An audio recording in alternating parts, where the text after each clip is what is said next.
तो प्यारे दोस्तों, हम बात कर रहे हैं किसके बारे में? जैन धर्म के बारे में। तो लास्ट वीडियो में हमने डिस्कस किया था प्यारे दोस्तों कि जैन धर्म में जो है 300 बीसी में क्या हुआ था कि एक बहुत ही भयानक आया था अकाल। कहाँ पर? मगध में, है ना।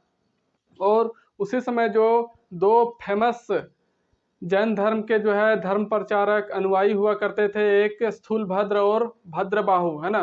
तभी भद्रबाहु ने स्थूलभद्र से क्या कहा था?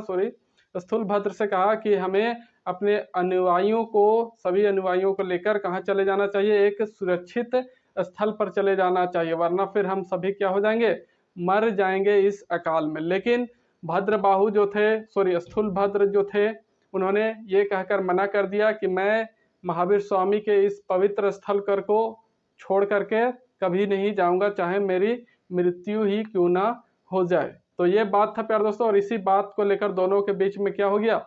मनमुटाव हो गया, मतभेद हो गया। और उसी मतभेद को सुलझाने के लिए जो है जैन धर्म में क्या किया गया? प्रथम महासंगीति का आयोजन किया गया। कब? 310 ईसा पूर्व में। तो आज हम उसी महासंगीति के बारे में पढ़ेंगे, फर्स्ट जैन काउंसिल के बारे में पढ़ेंगे। तो प्यारे दोस्तों, मैं छोटेलाल कुमार महतो आप सभी का सहृदय धन्यवाद करता हूं, अभिनंदन करता हूं, स्वागत करता हूं आपके अपने YouTube channel study GS with Chhotelal में।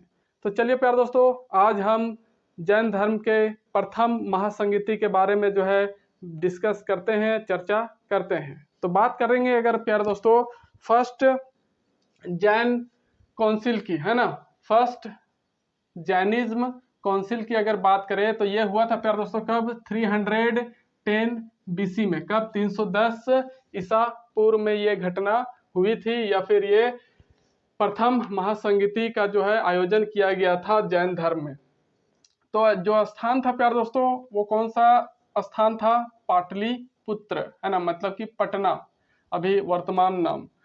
तो पटना पाटलिपुत्र में ये प्रथम जैन महासंगीति का जो है आयोजन किया गया। और उस समय जो कौन सा शासक था? चंद्रगुप्त मौर्य, है ना। उस महासंगीति जो हुई थी जैन धर्म की, उसमें जो है कौन से राजा के अंतर्गत इसको आयोजन किया गया था?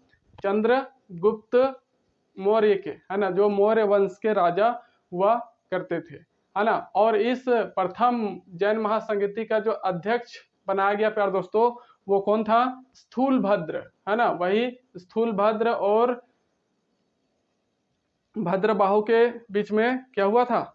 मतभेद हुआ था, है ना। इसलिए अध्यक्ष किसको बनाया गया था? स्थूलभद्र को। और कार्य की बात करें प्यारे दोस्तों, इस प्रथम जैन महासंगीति में जो है कार्य वो क्या किया गया कि जो जैन धर्म था ना प्यारे दोस्तों, वो दो भागों में जो है, समुदायों में जो है, दो समुदाय में विभक्त हो गया, दो समुदायों में, दो वर्गों में क्या हो गया? बट गया। और इसमें क्या काम किया गया था प्यारे दोस्तों कि जो जैन धर्म का क्या कहते हैं ग्रंथ होता है ना, उसमें बहुत तरह का भाग होता है। उन 12 भागों में से एक का नाम है 12 अंग, है ना, मतलब कि 12 अंग उसमें जैन धर्म में होते हैं, है ना। अभी आगे डिस्कस यहाँ करेंगे कि जैन धर्म का जो ग्रंथ है उसमें क्या क्या चीज शामिल होता है। तो ये जो 12 अंग है प्यार दोस्तों, उन 12 अंगों को जो है संकलन किया गया था जैन धर्म में, इसी प्रथम जैन महासंगति के अंतर्गत।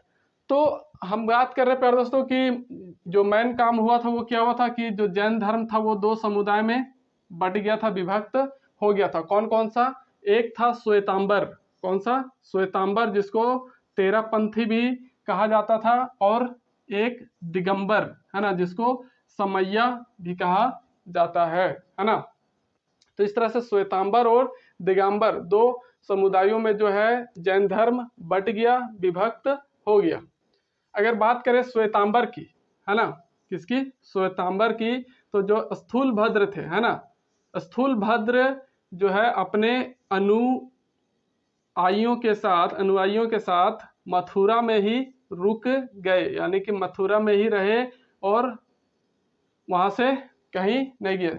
शायद मैं आपको बताया था कि मगध में अकाल आया था, नहीं, मथुरा में आया था, है ना, जो 12 वर्षों तक चला था। लास्ट वीडियो में हमने डिस्कस कर लिया था। तो मथुरा में जो है क्या हुआ? ये लोग जो है रह गया, स्थूलभद्र और उसके जितने भी शिष्य थे, जितने भी अनुयायी थे, वे सब कहीं मथुरा को छोड़कर नहीं गए, है ना। वही सब जो है क्या कहलाया, श्वेतांबर कहलाया। क्या, श्वेतांबर, मतलब कि स्थूलभद्र और उसके जो भी शिष्य थे, अनुयायी थे, उनको मानने वाले सभी जो है एक साइड हो गए, एक ग्रुप में बट गए, उनको श्वेतांबर कहा गया। और दिगंबर जो भद्रबाहु था, है ना, जैन धर्म का अनुयायी, वो अपने शिष्यों के साथ जो है प्यार दोस्तों कहाँ चला गया, श्रवणबेलगोला कर्नाटक चला गया। कहाँ, श्रवणबेलगोला कर्नाटक चले गए। और वही सब जो है क्या कहलाए, दिगंबर कहलाए। क्या, दिगंबर कहलाए, है ना। इस तरह से हमने देखा कि स्थूलभद्र के शिष्य जो कहाँ रह गए, मथुरा में ही, तो वो श्वेतांबर, और जो भद्रबाहु के साथ कहाँ चले गए, श्रवणबेलगोला कर्नाटक, है ना। तो वे सब दिगंबर कहलाए।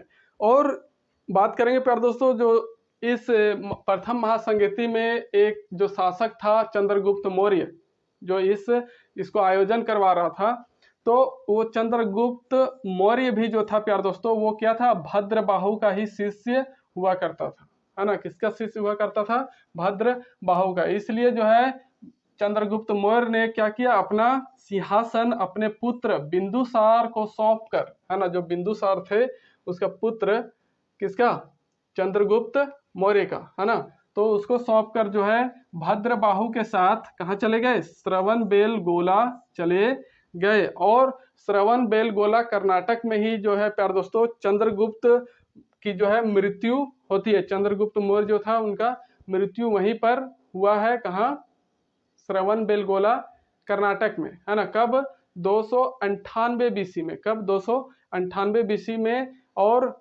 क्या करने से उनकी मृत्यु हुई थी, संलेखन या फिर संथारा करने के कारण जो है उनका जो है मृत्यु हुआ था। अब बात करेंगे कि ये संलेखन या फिर संथारा क्या होता है। तो ये जो संलेखन या फिर संथारा है प्यार दोस्तों, ये होता है उपवास रखकर मृत्यु को पाना, है ना। उपवास रखकर क्या होता है, मृत्यु को पाना, मतलब कि हम उपवास रखे हैं, प्रभु के नाम ले रहे हैं, है ना। और जब तक इस तरह, एक तरह से कह सकते हैं कि इच्छा मृत्यु, है ना, मोक्ष की प्राप्ति के लिए।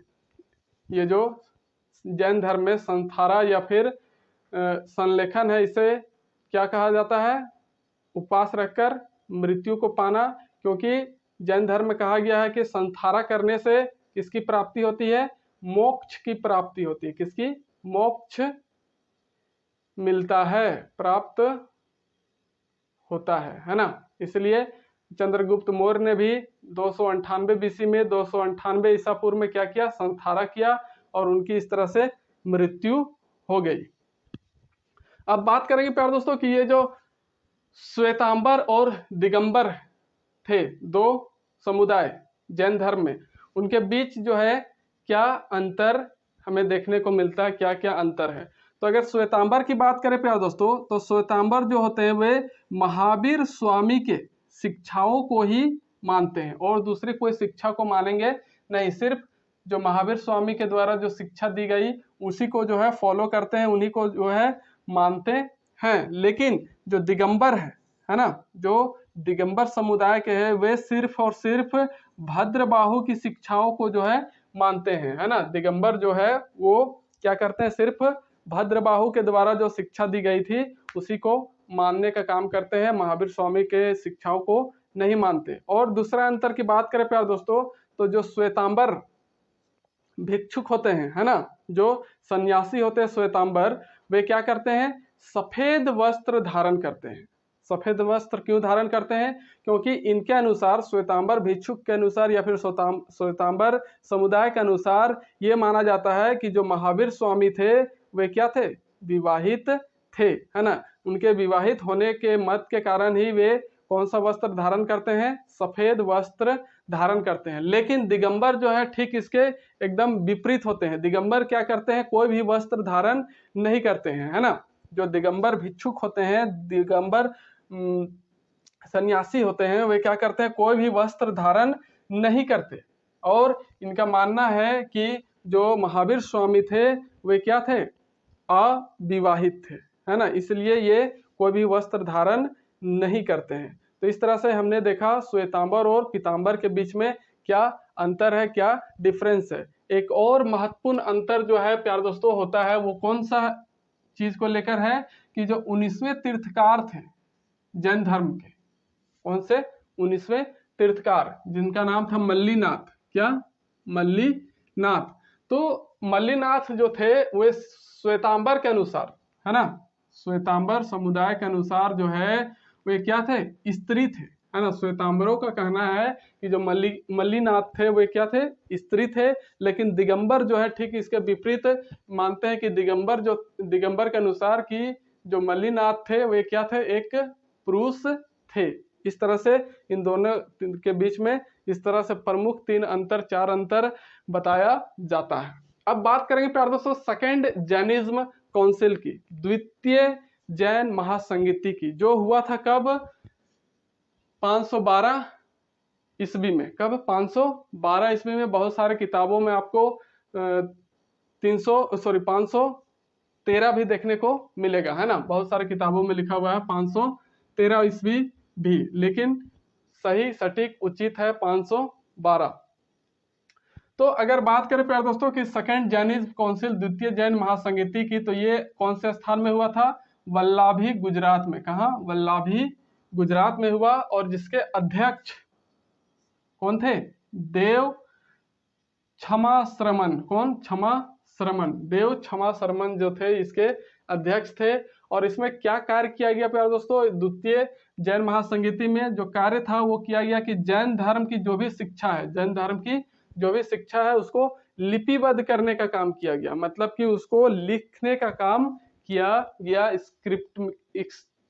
स्क्रिप्टेड करने का काम किया गया, है ना। Teaching of Jainism were scripted in second Jainism council. Okay, तो इस तरह से जैन धर्म की शिक्षा को लिपिबद्ध कर दिया गया द्वितीय जैन महासंगीति में। और इस तरह से जैन टेक्स्ट का निर्माण हुआ, जैन ग्रंथ का निर्माण हुआ, जिसका नाम क्या है, आगम। क्या, आगम।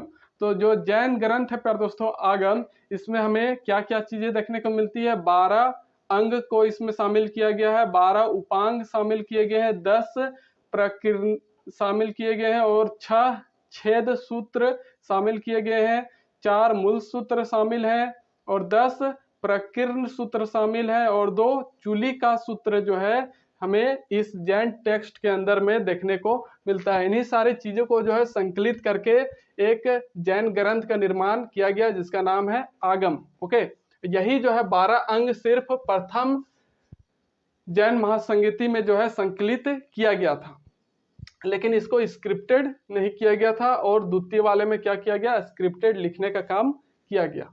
अगर बात करें प्यारे दोस्तों कि कुछ सिद्धांत जो हैं वो जैन धर्म में अपनाए जाते हैं, बहुत सारे सिद्धांत, लेकिन कुछ प्रमुख की बात करें तो सियावाद, अनेकवाद, भंगीवाद सिद्धांत को जो है माना जाता है जैन धर्म में। और ये जो है जो भी सिद्धांत होते हैं वे सिद्धांत किस चीज के बारे में बताते हैं, जैन धर्म के अनुसार जो समाज में जो भी चीजें हैं, है ना, समाज में जो भी चीजें फैली हैं उन सब के बारे में जो है बताने का काम करते हैं ये सिद्धांत, है ना। जैन धर्म में क्या करते हैं, चीजों के बारे में बताना जो है ये सिद्धांत का काम होता है। बात करें प्यारे दोस्तों, इस तरह से हमने तो देखा मेन जो ग्रंथ है, जैन टेक्स्ट है ना, वो आगम है। लेकिन कुछ कुछ जो भी प्रसिद्ध अनुयायी हुए जैन धर्म के, उनके अनुसार और कुछ कुछ महत्वपूर्ण ग्रंथों का जो है रचना किया गया है, उनके बारे में कुछ देख लेते हैं जो एग्जाम पॉइंट ऑफ व्यू से इम्पोर्टेंट है, एग्जाम में पूछा जाता है कि अन्य जैन ग्रंथ और उनके रचनाकार। अगर ग्रंथ की बात करें तो एक है कल्प सूत्र। कौन सा, कल्प सूत्र, जो किसके द्वारा रचना किया गया है, भद्र बाहु। और एक है स्यादवाद मंजरी, स्यादवाद मंजरी जो किसके द्वारा रचना किया गया है, मल्ली सेन के द्वारा। और एक है न्यायावतार, है ना, न्यायावतार जो सिद्ध सेन के द्वारा जो है रचना किया गया है। एक है न्याय दीपिका, कौन सा, न्याय दीपिका जो धर्म भूषण के द्वारा जो है रचना किया गया है। एक होता है पंचविंशतिका, है ना, पंचविंशतिका जो है पद्म नंदी के द्वारा जो है रचना किया गया है। एक और ग्रंथ है प्यारे दोस्तों परिशिष्ट पर्वन। ये जो है परिशिष्ट पर्वन ये हेमचंद्र के द्वारा रचना किया गया है। और द्रव्य संग्रह, कौन सा संग्रह? द्रव्य संग्रह, जो नेमिचंद्र के द्वारा रचना की गई है। और है प्यारे दोस्तों तत्वार्थ सूत्र जो उमा स्वामी, कौन स्वामी? उमा स्वामी के द्वारा रचना की गई है। एक है श्लोक वार्तिका जो है विद्यानंद स्वामी के द्वारा रचना किया गया है। और एक है प्रवचन सार, कौन सा? प्रवचन सार, जो कुंद के द्वारा जो है रचना की गई है। प्रवचन सार कुंद के द्वारा, है ना, प्रवचन सार कुंद के द्वारा रचना किया गया है। इस तरह से कुछ प्रमुख ग्रंथों के बारे में हमने अभी देखा। तो इसी तरह से प्यारे दोस्तों ये जैन धर्म का जो है टॉपिक वो कंप्लीट हो गया, पूरा हो गया। इसके बाद हम नेक्स्ट वीडियो में जो है प्यारे दोस्तों प्राचीन काल में जो भी शासन व्यवस्थाएं थी, कौन कौन से जगह पर कौन कौन से वंश का जो है शासन चलता है, उसके बारे में हम पढ़ेंगे। मीन्स दैट कि वो पूर्व मौर्य काल होगा, जिसके बारे में हम नेक्स्ट वीडियो में डिस्कस करेंगे। तो प्यारे दोस्तों चैनल में अगर नए हैं, चैनल में आए हैं, तो आप जरूर से चैनल को, इस वीडियो को, है ना, लाइक कीजिए। कमेंट करना चाहते हैं कैसा लगा तो जरूर कीजिए, है ना। कुछ समस्या है तो जरूर कमेंट बॉक्स में लिखिए। और साथ ही साथ जितना हो सके प्यारे दोस्तों उतना अपने लोगों के बीच में शेयर करना ना भूले। प्लीज आपसे ये मेरा विनम्र अनुरोध है कि जरूर से शेयर करें। और साथ ही साथ प्यारे दोस्तों चैनल को सब्सक्राइब अवश्य कर लें और साथ ही साथ बेल आइकन को भी एक्टिव कर लें। तो प्यारे दोस्तों मिलते हैं नेक्स्ट वीडियो के साथ, तब तक के लिए नमस्कार, जय हिंद, जय भारत, जय झारखंड।